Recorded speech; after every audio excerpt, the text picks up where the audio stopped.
guys, so over the last 6 weeks or so, I have read 7 books, and I have not been keeping up with my Glitterature series.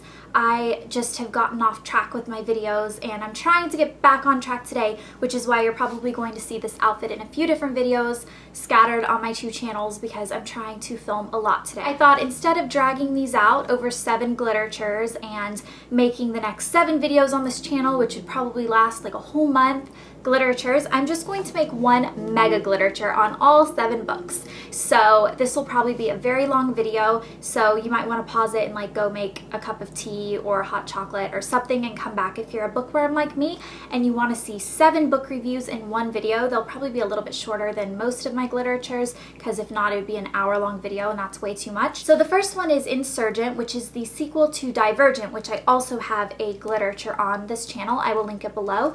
And this is the one that I told you, I think in my last gliterature, I mentioned that this would be my next gliterature, and then I just never got around to it. This was ages ago. It was like the beginning of the summer.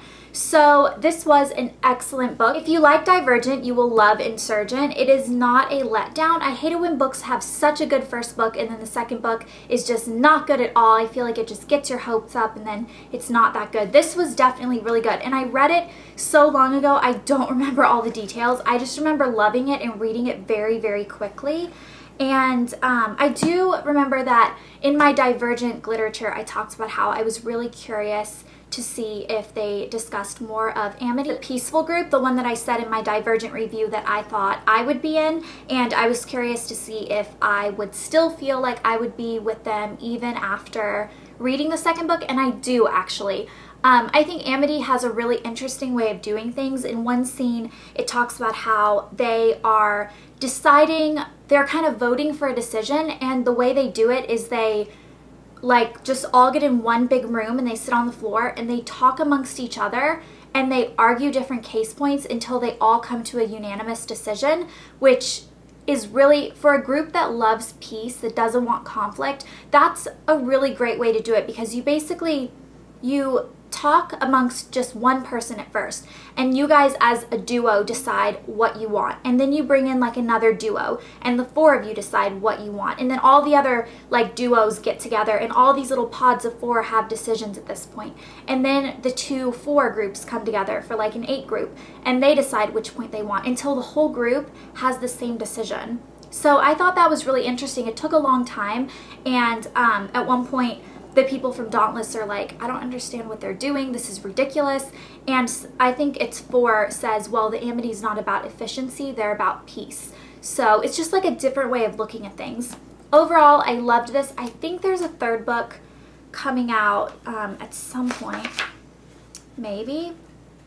I sure hope so because this was really, really good. But I don't know. It doesn't say anything about a 3rd book, so we'll see. But if it comes out, I will definitely read it and do a review.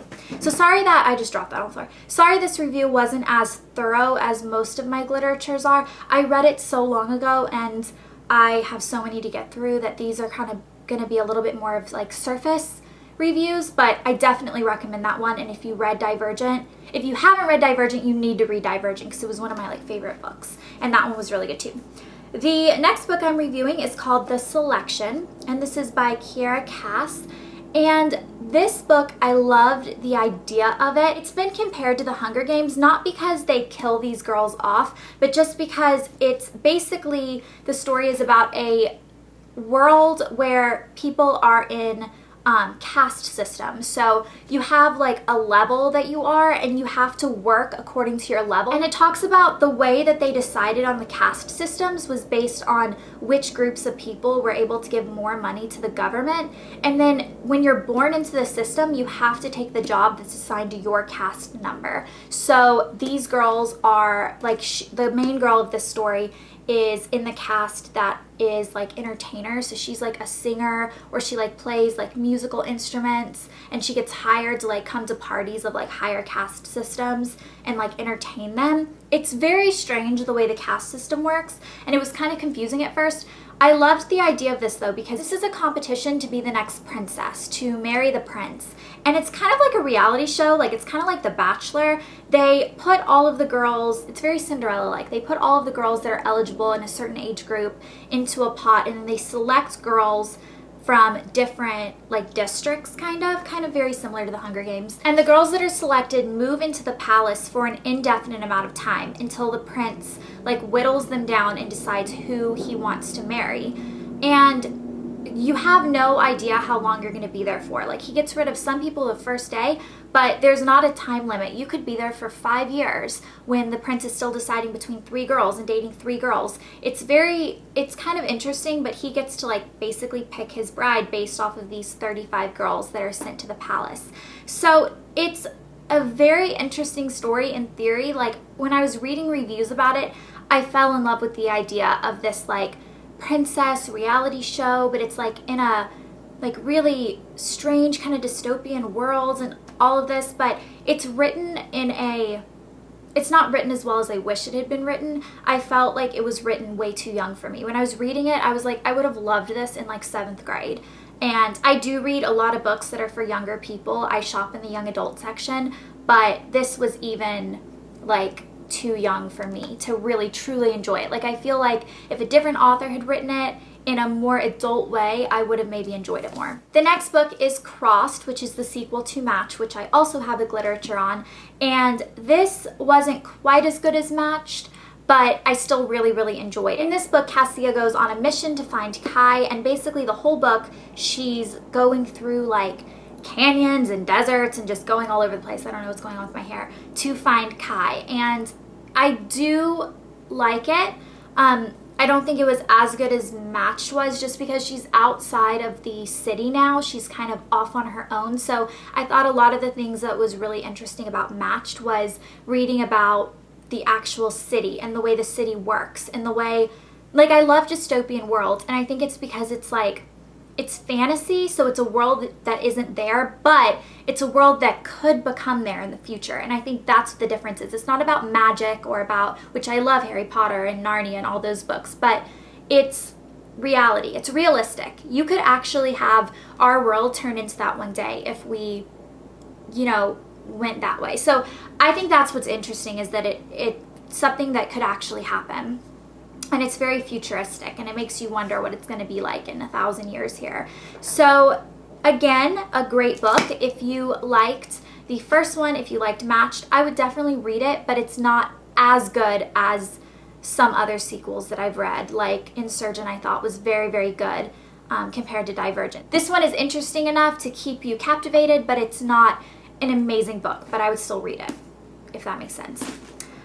Okay, the next book is Eve, which I read so long ago that I don't really remember enough about it to like explain details, but I do remember one scene. This girl is like in a school, and like, oh, they keep girls and boys completely separated in this world. It's another dystopian world, and boys and girls like aren't allowed to like be together ever, which is really weird. This girl's in like a boarding school, and there's this, they like learn all this stuff, and then when they graduate, they're supposed to go to like the great city and get like an amazing job, and they have all these dreams.